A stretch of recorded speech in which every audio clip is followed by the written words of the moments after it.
Welcome, everyone, to Rain or Shine Sports Network. This is podcast number 2 for us. We are talking about the California / Anaheim / Los Angeles Angels of Anaheim. I'm your host, Tom Cetera, along with Robbie Cetera. What was that look for? You said Anaheim twice. Okay. Well, It was a little weird. No, it was because they were called the Los Angeles Angels of Anaheim at one time, as well as after the Anaheim Angels. Maybe that was when it all started. Well, yeah, that's kind of what we're up against here. So, let me put our little banner up here. So, first of all, I want to, when you go to therapy, you're really encouraged to kind of admit your faults and vices. And, we've always heard somebody say, "Hey, my name is Joe and I'm an alcoholic." That's an AA meeting. Yeah. Well, my name's Tom Cetera and I'm a Los Angeles Angels fan. All right.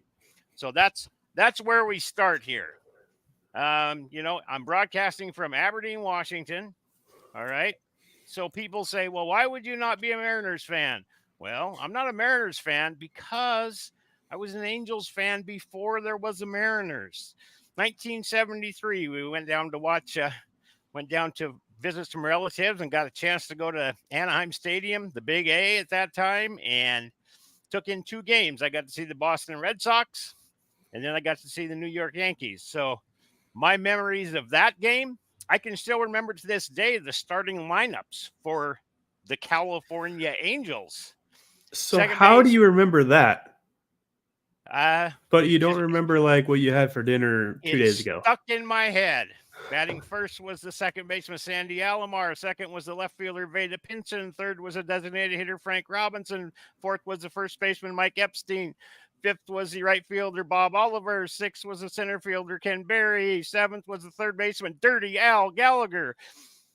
The eighth hitter was the shortstop Rudy Mioli, and batting ninth Jeff Torborg, and on the mound Nolan Ryan. So they lose the first game 6-5 to Boston. I got to see Carl Yastrzemski hit a home run. I got to see the baby bull Orlando Cepeda hit a home run for Boston. Frank Robinson hit one for the Angels. Veda Pinson hit one for the Angels. Louis Tiant pitched for the Red Sox. Anyway, you would think I would have been a Red Sox fan because of all this, but no, I'm an Angels fan, and they lose 6-5. 4 days later, I go to the Yankee game, and they lose 4-3 to the Yankees. But I fell in love with the team at that point. And, there's a lot of people that jump on bandwagons and things like that. And I'm far from that. So 1973, it started. That's as far back as I'm going. I know it started in 1961. I don't know the history before that, but it started for me in 1973. They weren't very good. They lost 5 straight years. First winning season was 1978. First time they had a winning record. 1979, they went to the playoffs, lost to Baltimore. Skipped school one day to watch one of the games. It was a day game. So that was kind of fun. I was sick. 1982, they played the Milwaukee Brewers. Probably had the best team that they've had. And lost to the Brewers. In 1986, the Boston Red Sox got us to knock us out of the playoffs. So, there's been a lot of things over these years. There's a lot of free agents that they picked up. There's been a lot of different things. I'm going to put up here just to kind of let you see the ownership group from the team is listed first here on the ticker.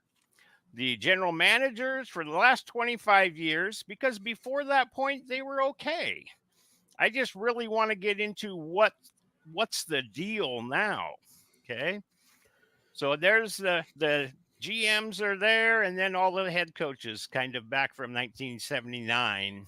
Yeah, that went 25 years back with that as well. So as we look at the playoff picture. 1979, Jim Fregosi was the manager. Again, 88 and 74 was the record. A lot of good stars at that point. They got into the free agent market back in the 70s, picked up players like Don Baylor and Rod Carew and Brian Downing, Bobby Gritch, Carney Lansford, Joe Rudy. And then they had pitchers Nolan Ryan and Tanana. And one thing you're going to see for all of these things is all these good teams had some really good pitching. And that's an important part of this. 1982, Gene Mauch was a manager. He had taken them to the playoffs 2 different times, 82 and 86. And again, it's the players that they have. Bob Boone was the catcher. Rick Burleson, Rod Carew, Doug DeCince, Reggie Jackson, Tommy John was pitching at that time. And Mike Witt was there, and Jeff Zahn pitching. Ken Forsch was pitching. But they always had some good, strong pitching. 1995, Marcel Latchman was actually the coach. In 1995, something really horrible happened, though. I was born. Yeah. Hey, that what? Kind of no, because after that, then it got good. So it isn't your fault. Okay, I'm not going to put it on you. No, they tied with the Seattle Mariners for the division lead. They had the same record, so they had a 1-game playoff in Seattle. And Mark Langston, who came from Seattle, was pitching for the Angels, and I thought, sweet, he's going to take care of them. And they got their doors blown off, and the Mariners went on to the playoffs in 1995, and the Angels went home. So through these years, there's been a lot of big name stars that came through California. They always went and got some of those big name players, and it hadn't worked to get to the World Series, though. They made it to the playoffs a few times, and then lost out trying to get to the World Series.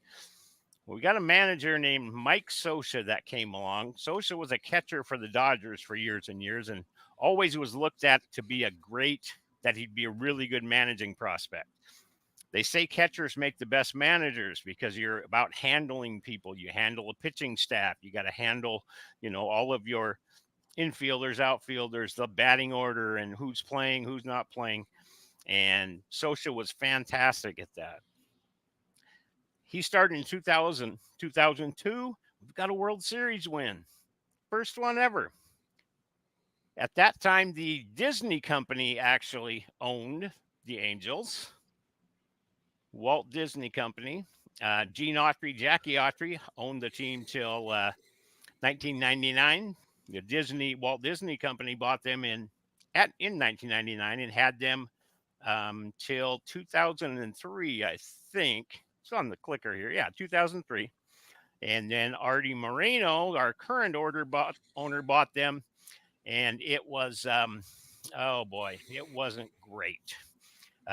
They had some really good teams. So I'm going to touch on that in just a little bit and not put as much blame as I thought I should have on their owner, Moreno. So under Scioscia, they had qualified for the playoffs in, again, 2002. They won the World Series. They also won the division in 2004, 2005, 2007, 2008, 2009, 2014. I see why all the people that are Seattle Mariner fans weren't happy with the Angels, because that dominance when Scioscia was there from 2002 to 2014 of winning those division titles didn't make it easy on the other teams. So I get it. But they didn't have a lot of success there either. 2004, Boston beat them out of it. 2005, they beat the Yankees, went on to play the Red Sox, lost to the Red Sox. 2007, lost to the Red Sox. 2008, lost to the Red Sox. 2009, beat the Red Sox, but then lost to the Yankees. And then 2014, which was Mike Trout's only chance at the postseason, they were swept by Kansas City in the first round. And so Mike Trout still has not won a playoff game yet. So as we take a look to just say what's happened since Mike Scioscia was there. Again, I talk about him, and Scioscia was just such a brilliant manager, man. Just the way he handled things, the way and even the game and the umpires and everything. He did such a great job. And then they went with a new first-time manager in Brad Ausmus after Scioscia had left. I know Scioscia had some disagreements with the general managers and things like that, and made it hard for him. But again, through all these years, the one thing that stayed constant, yes, they had some free agents, but they developed a lot of their own players as well. Plus, they always had some good cornerstone pitching. And as I'm going through this, I think you're going to see that a lot of that stuff, I think, comes down to pitching. So, some of the deals they've made hasn't been great. Okay, let's go back to the coaches. Brad Ausmus, they had hired him. He was a first-time head coach. Halfway through the second season, then they brought in Joe Maddon to replace him, which I thought Joe Maddon would do a fantastic job. He's proven success in Tampa Bay. He'd been with the Angels. He'd acted as head coach for one other year for the Angels. He'd been on staff for a long, long time, and he won a World Series with the Devil Rays at that time as well. So I really think they should have stuck with him, but they had a long losing streak. I think it was 10 games or 11 games, and they got rid of him right there in that season and brought in Phil Nevin. And again, a guy without head coaching experience. Yes, he played in the league. Yes, he was a catcher. Yes, he probably had a good mind, but so much of this, you really got to credit Mike Scioscia for what he's done. To the credit of the ownership right now, I really like Ron Washington. I really do. I think he's a great guy. I think he's a good mind. He's very, very passionate and very positive in his coaching. He's inspirational. I just don't know if he has enough time to make things happen. I don't know if he's going to have the support to do it. Some of the free agents they brought over, some of the contracts have not been good. Anthony Rendon has been hurt all the time. He just every year seems to get hurt. And that leads me to another thing. Is our strength and conditioning program? Because we're having injuries. Mike Trout is constantly injured. Does any of that have to do with strength and conditioning? There's knees, it's just, there's been an awful lot over these last few years. And I get it. There's arm trouble with every team has some guys with arm troubles. I'm just wondering if there's a problem there. Ohtani, this is the second time that he had a problem. And I'm curious if that has anything to do with this. So the injuries are a big part of that. Some of the earlier contract deals, Albert Pujols, his contract, a 10-year deal right from the start. First 3 or 4 years were fine, but as he got older, he turned into a double play machine. There'd be a runner at first base, and he'd just hit a ground ball, and there's a double play, and away you go. For 3 or 4 years, he led the league in double plays. So he still drove in some runs. He still hit some home runs, but I don't know how great of a deal that was in the end. The pitching staff. I'm looking at just this year's pitching staff. So here's the career records going into this year. Here's the career records of what their staff is. Reed Detmers, who to me had a chance to be their best pitcher. His career numbers were 15 wins, 25 losses. He's 3-6 this year. He has a career 4.68 ERA. His ERA right now is 6.14. I think he's getting worse. I really do. And we can't have that. They just sent him down to AAA after yesterday's game against the Mariners. He got shipped down to AAA. And to take a pitcher already who's 10 games under 500, he was a number 10 pick in the whole draft in 2020. You got Tyler Anderson. Tyler Anderson's a former Mariner, ended up going to the Dodgers, had a couple of really nice years down there. His career record was 55-54 coming in or at this point right now. He's 5-5 this year. He actually has a 2.47 ERA, but against the Yankees just 3 days ago, He had 6 walks in 5 innings. I mean, just not even close to the plate. Balls are bouncing and his footwork looked horrible. I just don't know if these guys are getting developed. Patrick Sandoval, 19 and 45. His career numbers. How can you go into a year thinking, okay, this is going to be our year when you have numbers that are that way? He's 2 and 8 on the year. His career stats are a 4.0 ERA. He's at 5.34. Jose Soriano, a young guy, his career record's 3 and 8. Well, he's 2 and 5 this year. His ERA is close to what it has been. And the guy that pitched today, Griffin Canning, he was a second rounder in 2017, 21 and 25 coming in, or career record, 2 and 4, 4.65 was his career ERA, 5.08 is what his current ERA is. Chase Silseth is on the injured list right now. He was 5 and 5 in his career. He was a pick in the 2021 draft. They only have 4 pitchers on their pitching staff that were drafted by them. And so I'm wondering, the pitching talent, are we finding it?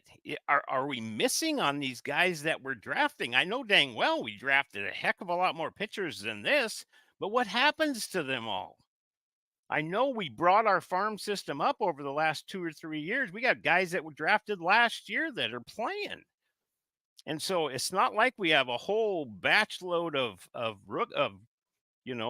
players that haven't been to the majors yet that are ready to come up. I mean, we're playing with what we got right now.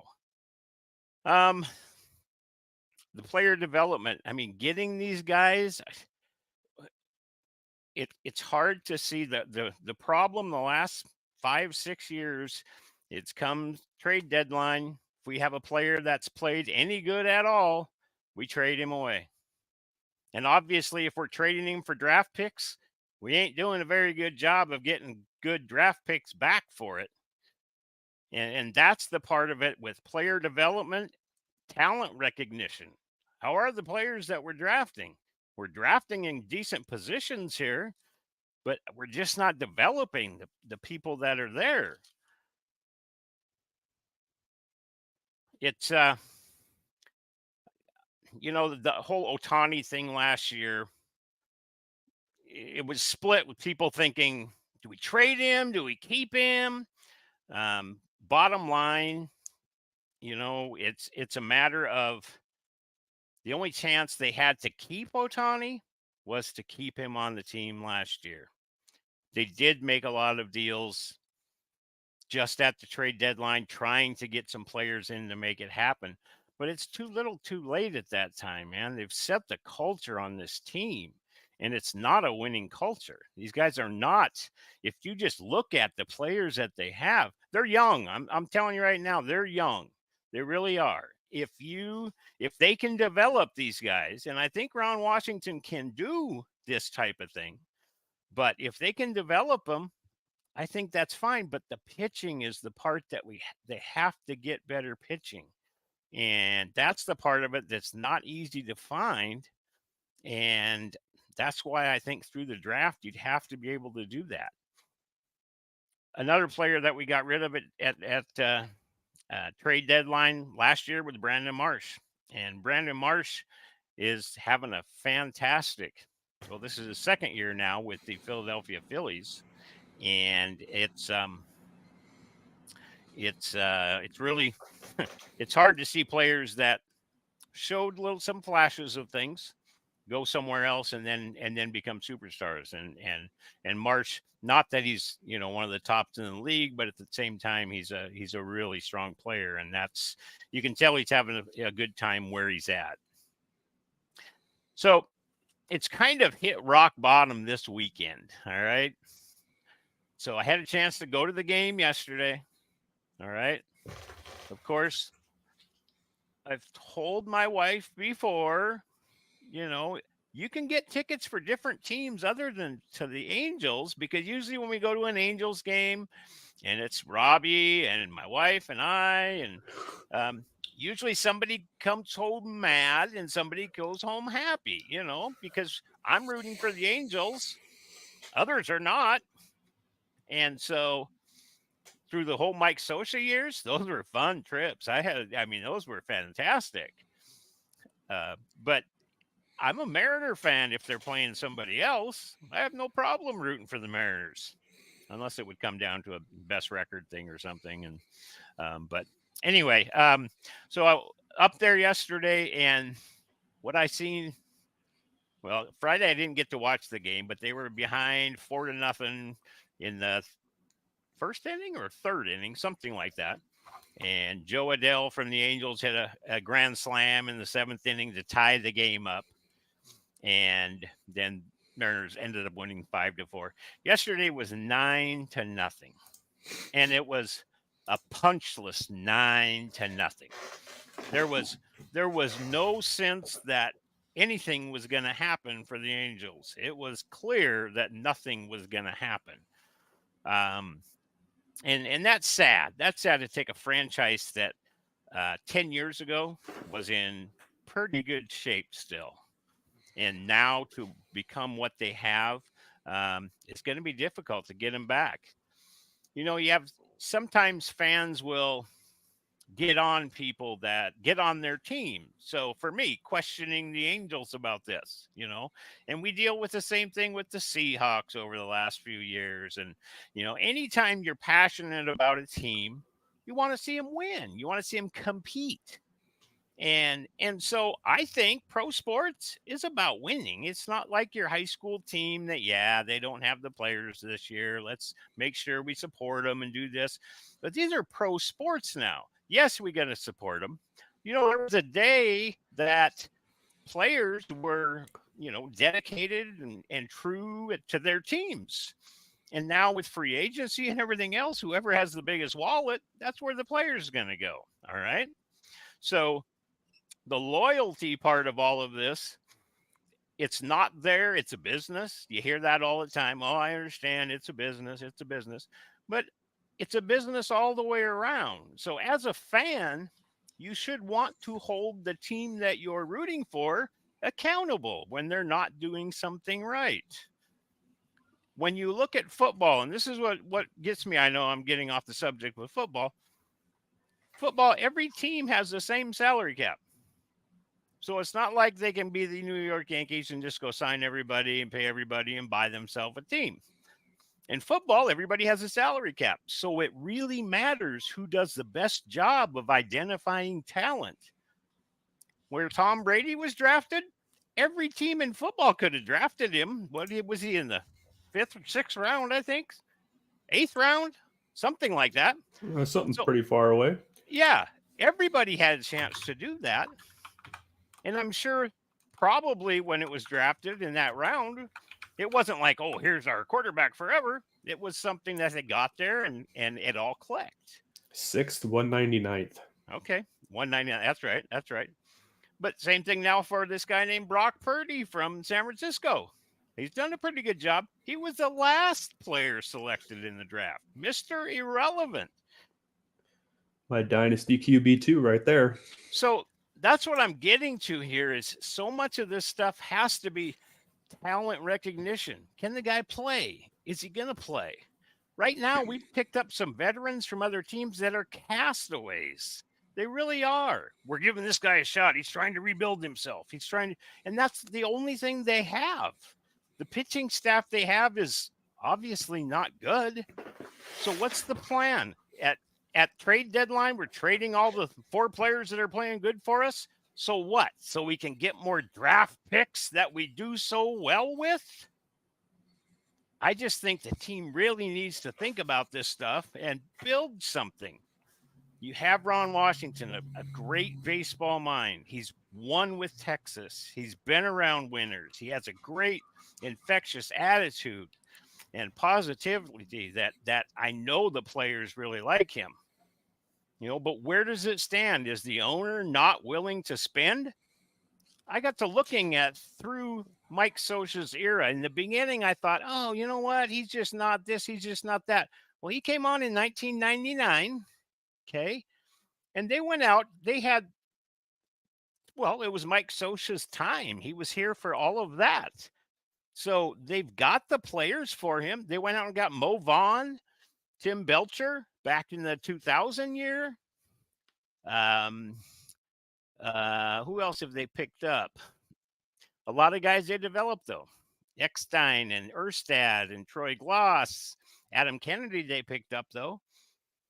But they hit on these pitchers. When you look at a Troy Percival and Jared Washburn, John Lackey, they had the pitching to be able to carry them.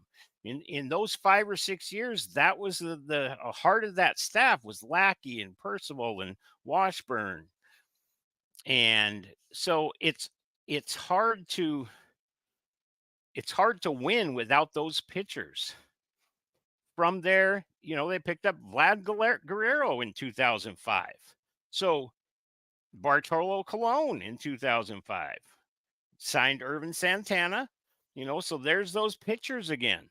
The following year, Orlando Cabrera they picked up. Jared Weaver came on then. And so a lot of the pitching is where this is at. Torrey Hunter then. So he spent the money coming into it, but since Scioscia's been gone, it's different. And I think that's what's missing from this thing is that person at the top that probably recommended a lot of these moves. Josh Hamilton, there was another one they picked up. And they had Trout come aboard. So the last year for Mike Scioscia was the first year that Ohtani and Trout were together. Okay, so because I thought, how do you go? Well, it was 2008 to 2023. So how do you go 7 seasons with Mike Trout and Shohei Ohtani on your team and not sniff the playoffs? I don't get it. Justin Upton was a contract that never worked out. Again, it was Pujols after his first 3 or 4 years. Then he slowed down a lot, and it was, like I say, it was a double play machine. But they've got a lot of these guys. They have picked up things, but they always had that cornerstone pitching, and right now they just don't have that. And I don't know. There's been players that have come along. They picked up Tommy La Stella. Tommy La Stella was a second baseman. Joe Madden was coaching. That was in 2020, and a great player. Well, he was playing good, and it was a trade deadline. So what did they do? They traded him, and that's the problem. Is that people say, "Oh, they're in rebuilding mode." No, they ain't in rebuilding mode. They haven't built anything since Scioscia left. You can't rebuild if you don't have a building to start with. So for me, they got to get some pitching in. They just have to start with pitching. And I don't know. I don't know what. I hope Ron Washington has the power to be able to make moves that he wants to make, but when you look at what they have for pitching and you look at the career stats, you can't be anything but unexcited about what's going on. And again, today's game, just brutal. They had 1 ball hit. Taylor Ward had a double that was over 100 miles an hour, and everything else was 70 miles an hour bat speed off of it or less. I'm serious. I've told people before, right now, they can't compete at the AAA level. They can't. There's no way this pitching staff would go down there and beat the Tacoma Rainiers. There is no way. Yes, Trout's hurt. Drury's been hurt. They have injuries all over the place. Everybody has injuries. That's why you need depth. You need pitching. Tyler Anderson against the Yankees, he was all out of sorts last week. All out of sorts. His feet, he was falling short. It was like they've messed with him on something and tried to get him to do something different. And you could tell he was not comfortable at all. And it's sad that it's this way. It really is. And I'm a eternal optimist. I'm always rooting for him. I want him to see him do well, but you got to be realistic about this. Ron Washington can put on his face and, oh yeah, we're working, we're good, and hopefully he can do it. Mike Scioscia had a losing record his first year with them. He was 75 and 87. But no, wait a minute. He was 82 and 80. Second year, he was 75 and 87. And then they won the World Series. And then the next year, he was 77 and 85. So it's not like it just happens, but it's just that consistency of having pitching and defense. And some of even the defense this weekend it's just been horrible. And it's just hard to watch. It really is hard to watch. So I'm not sure what direction they're going to go. I'm hoping they don't just do a fire sale again. They have young players. They need some pitching that can help out. I think they're about 15 games under 500 now. So not looking good for this year. Obviously, these pitchers that are pitching now are not going to be winning pitchers by the end of the year. You got Griffin Canning, Reed Detmers, Patrick Sandoval. All these guys need help with what they're doing. And I don't know hitting coach wise because there just isn't the veteran leadership there. I think Washington's got a tough job ahead of him, just trying to be that leader in the clubhouse and everything else. And that's something that, he's going to need some help with that. But at the same time, like I say, this is pro sports. This is fans should want to see a winner, and they should want to see a team do whatever they need to do to create a winner. There's a lot of names that have came through the Angels in these years. If you start looking through and just even free agents that they had signed, going back to, like I say, back in those first days when I was there, Frank Robinson, listen to some of these names, Nolan Ryan, Frank Tanana, Mickey Rivers, Bobby Bonds, Dave Kingman, Bobby Grich, Don Baylor, Joe Rudy, Brian Downing, Carney Lansford, Dan Ford, Rod Carew. Guys came to the team and made it happen. Rick Burleson, Fred Lynn, Mike Witt. And just it's I love to relive those things. Those late 70s, they did open their wallets and they signed a ton of free agents but they had a chance. Don Sutton came to pitch for them. Johnny Ray came in. Chili Davis came in. Remember Jim Abbott? He had one arm and he did the thing. Wally Joyner, Lance Parrish came over. Bert Blyleven came over. Dave Winfield came over. Dave Parker came over. Gary Gaetti came over. Bo Jackson came over. Tim Salmon obviously was on the team. Jim Edmonds, Garrett Anderson. It just goes on and on. But one thing they had during those times is they had a great coaching staff. They had a lot of coaches on their team at that time. Back in those late 90s, when Social first was there, Joe Madden was there. The pitching coach, Bud Black, went and got a head coaching job somewhere else. And they had several coaches leave because of that. And that's what you want. You want to develop those things. But at the same time, you have to have some baseball people in there that are good baseball people. Vlad Guerrero, Torrey Hunter, like I said. And so it just goes on and on. So I don't want to make it seem like I'm done with the Angels, because I'm not. They'll always be my team. You should be. They just have to. They have a headache. They have to be able to compete. That's the thing. They're not even competing right now.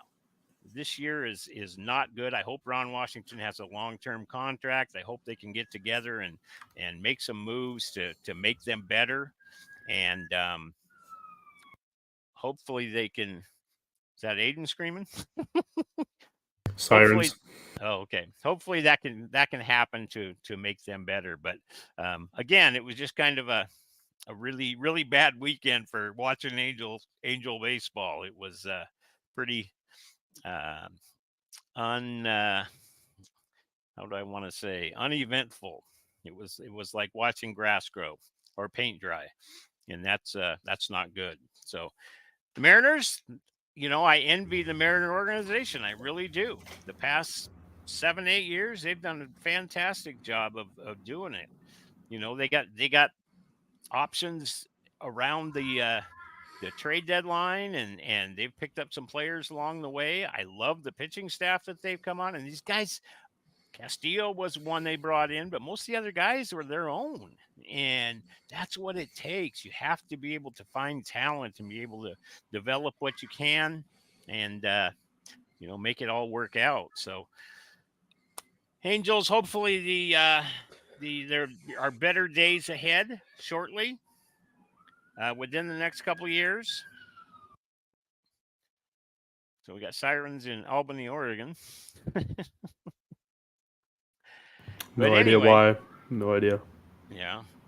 So anyway, looking at what's going on here, we probably will come on for another podcast on Tuesday night. I'm trying to get it kind of a women's sport night. We'll talk softball. We'll talk the WNBA is what I'm hoping to shoot for, and go through other things that are going on. Take a look again at the Boston and Dallas NBA series. That'll be starting on Thursday. And then we'll know a lot more about the college baseball. A lot of the games are still going on. Oregon State stopped playing today. You must be raining down in your area because they postponed the game now till the rest of the game till tomorrow. They're in the fourth inning. So Corvallis was getting the rain tonight, so they'll have to finish that up tomorrow to see who moves on. So hockey's out there. Florida has defeated the New York Rangers to get in there, and so we're still waiting on the other series, and we'll know that by Thursday probably as well. We'll shoot for another podcast on Thursday, and we will probably be off for Sunday and next Tuesday, and then back on it again the following Thursday. So for Tom Cetera, that's me, and Robbie Cetera, that's me. Hey, we're going to be signing off for tonight. I thank you guys for stopping in and checking this out. Hopefully you can leave a comment or something about what was said. Any ideas that you can think of to help the Angels get rebuilt quick and win some games? Sell the team. That's sell them to OKC or something. That's bad. No. They might do better. You never know. They don't have a baseball team there either. No. That's what I'm saying. Sell them to OKC. No. Seattle's went through that before here, and we're not. Yeah, but that's the Angels. No one cares about them. You have like 3 people that watch them. Well, all right. You're one of them. There were people right by us that were Angels fans, so I was sitting in a good place. So there's a lot more people disappointed. All righty. Well, we'll see you next time. Again, thanks for tuning in, and hope you guys have a great evening, and hope to see you out again. We'll be back Tuesday night, 8 o'clock. Go Mariners. Great night. Go Angels. Nope.